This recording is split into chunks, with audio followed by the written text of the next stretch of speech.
Starts. Good morning ಮಕ್ಕಳೇ. Good morning sir. ಯಾವ ತರಗತಿ ನೀವು? 5ನೇ ತರಗತಿ. 5ನೇ ತರಗತಿ. ಇವತ್ತು ಯಾವ್ದು ವಿಷಯ? ಮೂಡಲ ಮನೆ ಪದ್ಯ. ಪದ್ಯನಾ? ಕನ್ನಡ ಪದ್ಯ. ಚೆನ್ನಾಗಿ ಕಲ್ತ್ ಬಂದಿದ್ದೀರಾ? Yes sir. ಚೆನ್ನಾಗಿ ಹೇಳ್ತೀರಾ ರಾಗವಾಗಿ? Yes sir. ಎಲ್ರು ಕಲ್ತಿದ್ದೀರಲ್ವಾ? Yes sir. ನೀವು 5 ಸಾಲು, ಇವ್ರು 5 ಸಾಲು, ಮತ್ತೆ ನೀವು 6 ಸಾಲು, ನೀವು 6 ಸಾಲು. Yes sir. ರೂಢಿ ಮಾಡ್ಕೊಂಡಿದ್ದೀರಾ? Yes sir. ರೆಡಿ? 1 2 3 ಸ್ಟಾರ್ಟ್.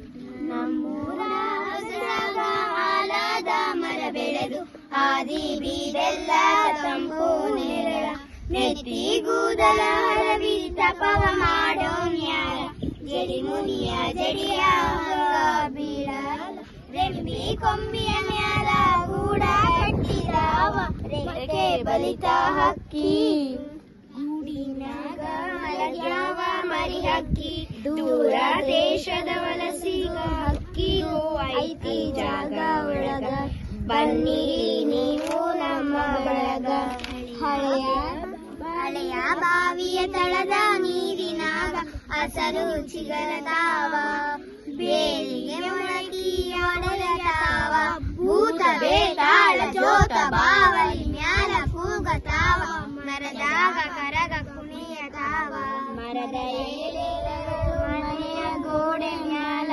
ಆಡತಾವ ಆಟ ಮೂಡ್ಯಾವ ತೊಗಲ ಗೊಂಬಿಯಾಟ ಕರುಳು ಬಳ್ಳಿಯ ಕಥೆಯ ಹೇಳತಾವ ನೋಡ್ರಿ ಶಾಂತ ಚಿತ್ತ ನಾವೂನು ಅದರ ಭಾಗ ಮಾತ್ರ ನಮ್ಮೂರ ಹಲಸ್ಯಾಗ ಆಲದ ಮರ ಬೆಳೆದು ಆದಿ ಬೀದೆಲ್ಲ ತಂಪು ನೇರಳ ನೆನತಿ ಕೂದಲ ಹರವಿ ತಪವ ಮಾಡೋ ನ್ಯಾರ ಜಡಿ ಮುನಿಯ ಜಡಿಯ ಹಾಗ ಬೀಳಾಲ ರೆಂಬಿ ಕೊಂಬಿಯ ಮ್ಯಾಲ ಗೂಡ ಕಟ್ಟಿದಾವ ರೆಕ್ಕೆ ಬಲಿತ ಹಕ್ಕಿ. ಈ ಪದ್ಯವನ್ನು ಬರೆದಂತ ಕವಿ ಡಾಕ್ಟರ್ ಚಂದ್ರಶೇಖರ ಕಂಬಾರ. ಇದು ಡಾಕ್ಟರ್ ಚಂದ್ರಶೇಖರ್ ಕಂಬಾರ ಅವರ ಪದ್ಯನಾ?